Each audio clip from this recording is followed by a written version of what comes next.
ମାଏ କହିବେ ଖାଇଦେ ବାବା, ଖାଇସାରିଲା ପରେ ତୁ ମେଡିସିନ ଖାଇବୁ। ଏହାପରେ ଆଦର୍ଶ କହିବେ ନାଇଁ, ପଲ୍ଲବୀ ନ ଆସିବା ପର୍ଯ୍ୟନ୍ତ ମୁଁ ପାଟିକୁ ଗୋଟେ ଦାନା ବି ନେବିନି। ତାପରେ ମାୟା କହିବେ ଚିନ୍ତା କରନି ବାବା, ମମତା ଆଉ ଗୌରବ ଯାଇଛନ୍ତି ପଲ୍ଲବୀକୁ ଆଣିବା ପାଇଁ। ସେ ସାଙ୍ଗରେ ତାକୁ ନେଇକି ନିଶ୍ଚୟ ଆସିବେ। ଏହାପରେ ଆଦର୍ଶ କହିବେ ତମେ ସତ କହୁଛ ମା? ତାପରେ ମାୟା କହିବେ ହଁ ବାବା।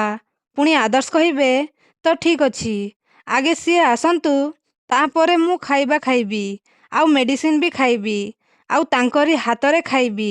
ସିଏ ନ ଆସିବା ପର୍ଯ୍ୟନ୍ତ ମୁଁ କିଛି ବି ଖାଇବିନି। ହଁ, କିଛି ବି ଖାଇବିନି। ତାପରେ ଦାଦିମା କହିବେ ଦେଖ ନାତିଆ, ଏମିତି ଜିଦ୍ ଧରନ୍ତିନି। ପଲ୍ଲବୀ ଆସିଲା ବେଳକୁ ଖାଇ ପିଇକି ସୁସ୍ଥ ହେବା ଦରକାର। ସିଏ ଆସିଲେ ଭାରି ବ୍ୟସ୍ତ ହେବ। ଆମ ପାଇଁ ନ ଖାଇଲେ ନାହିଁ, ଅନ୍ତତଃ ପଲ୍ଲବୀ ପାଇଁ ତ ଖା। ନେ। ଏହାପରେ ଆଦର୍ଶ କହିବେ ନାଇଁ, ମୁଁ କହିଲି ନା, ଯେ ପର୍ଯ୍ୟନ୍ତ ସେ ନ ଆସିବେ ସେ ପର୍ଯ୍ୟନ୍ତ ମୁଁ କିଛି ବି ଖାଇବିନି। ବିଲକୁଲ ବି କିଛି ବି ଖାଇବିନି। ତମେ ମାନେ କେହି ବି ମୋତେ ବାଧ୍ୟ କରନି, କେହି ବି ନୁହେଁ। ଆଉ ଏପଟେ ପଲ୍ଲବୀ ମନ୍ଦିରରେ ପ୍ରାର୍ଥନା କରି କହିବେ ହେ ପ୍ରଭୁ, ମୋ ଜୀବନରେ ଘଟୁଥିବା ପ୍ରତ୍ୟେକ ଘଟଣା ଓ ଅଘଟଣାର ସାକ୍ଷୀ ହେଉଛ ତମେ ଆଉ ତମର ଏ ମନ୍ଦିର। କିନ୍ତୁ ବିଲମ୍ବନା ଦେଖ ପ୍ରଭୁ, ଆଦର୍ଶଙ୍କର ଆଉ ମୋର ପ୍ରେମ କାହାଣୀ ଏଇ ମନ୍ଦିରରୁ ଆରମ୍ଭ ହୋଇଥିଲା। ତମରି ସାମ୍ନାରେ ଆଦର୍ଶକୁ ବଞ୍ଚେଇବା ପାଇଁ ମୁଁ ପ୍ରାର୍ଥନା କରିଥିଲି, ମାନସିକ ରଖିଥିଲି। କିନ୍ତୁ ଆଜି ଆଦର୍ଶକୁ ସବୁଦିନ ପାଇଁ ଛାଡ଼ି ଚାଲିଯିବା ଆଗରୁ ରୁପ୍ସା ଏଠିକି ମୋତେ ଡାକିଛି। ବାସ୍, ମୋତେ ଆଦର୍ଶଙ୍କ ପାଖରୁ ଦୂରେଇ ରଖିବା ପାଇଁ ଶକ୍ତି ଦିଅ ପ୍ରଭୁ, ଶକ୍ତି ଦିଅ।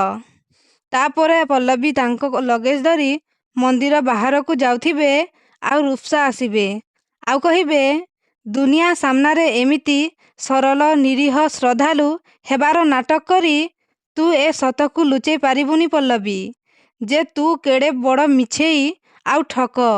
ତାପରେ ପଲ୍ଲବୀ କହିବେ ମୁଁ କ'ଣ କଲି? ପୁଣି ରୁପ୍ସା କହିବେ ପୁଣି ନାଟକ କଲୁ ତୁ ମୋ ଆଗରେ?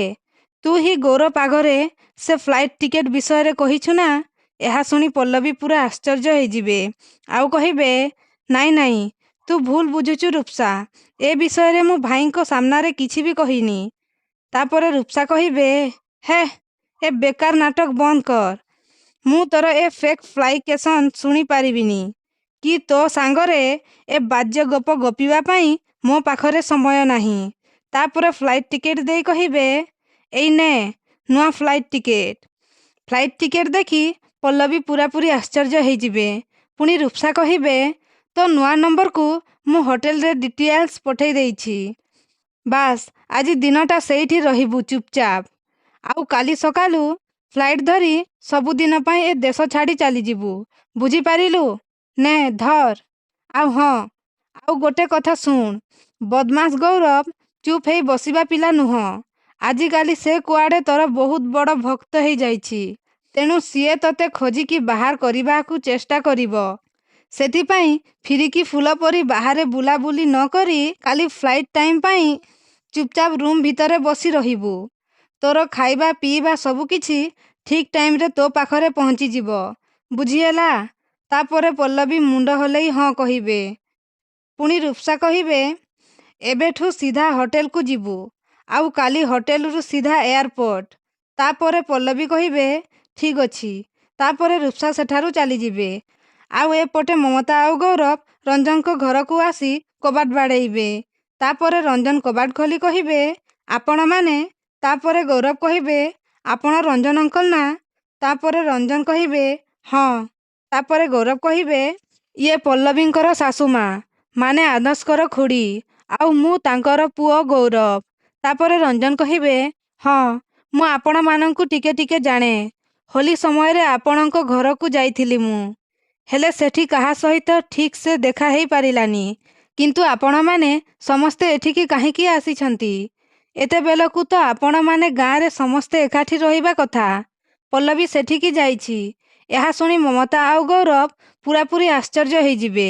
ତ ଦର୍ଶକ ବନ୍ଧୁ, ପଲ୍ଲବୀର ସବୁ ସତ କଥା ଜାଣିଯିବେ କି ମମତା ଆଉ ଗୌରବ? ଆମକୁ କମେଣ୍ଟ ମାଧ୍ୟମରେ ୟେସ୍ ଅର୍ ନୋ ଲେଖି ଜଣାନ୍ତୁ।